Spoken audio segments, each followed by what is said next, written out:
पिलामाने आज आमे पंचम श्रेणी इंग्राजी बहिर lesson 7 follow of lesson a day for you कविताटी को पढ़ा एवं यार प्रश्न उत्तर करवा। डे डे अर्थ दिन, यू अर्थ तुम्हें, तुमपाई दिनटीए। It is important to start your day with a smile. एठारे कवि कहते जे इम्पोर्टाट इम्पोर्टाट अर्थ जरूरी, तुमपाई जरूरी, तुम्हें निज दिनर शुभारंभ स्माइल स्माइल अर्थ स्मित हास सहित कर। Look outside the window for a while. एठारे कवि कहते कि तुम्हें किछि समय पाई झरका बाहर को देख। Look at the clear blue sky. झरका बाहर को नहीं कौन देखिबो ना क्लियर परिष्कार, ब्लू नील रंगर आकाश, परिष्कार नील आकाश को चाह। The birds are also flying high. चढ़ई माने आकाश रे उच्च को उडुछंती। So freshen of a bit for today. अल्प समय मध्य धुआ धोई बाहरी पड़। आज it is the start of a bright day. कहीं यह जेहेतु यह एक उज्जवल दिनर आरंभ। Good morning to you. तुमको सुप्रभात। हाव ए नाइस डे। दिनटी तुमर सुंदर हेउ। Session 9 writing. What is important. तुम पाई कौन जरूरी। It is important to start our day with a smile.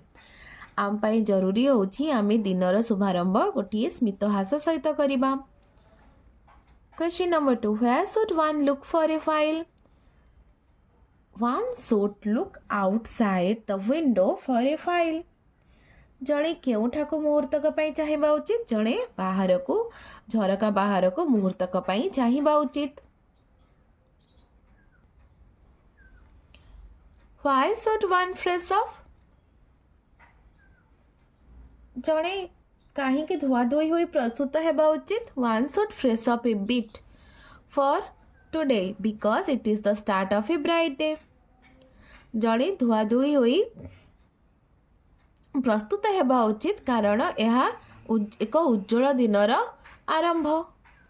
Question number 2 teachers like to give advice. You play the role of a teacher and write some advice from the poem one is done for you।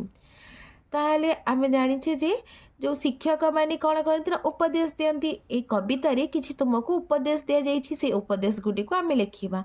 You should start your day with a smile. You should look outside the window for a while.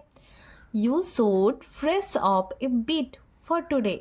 You should look at the clear blue sky.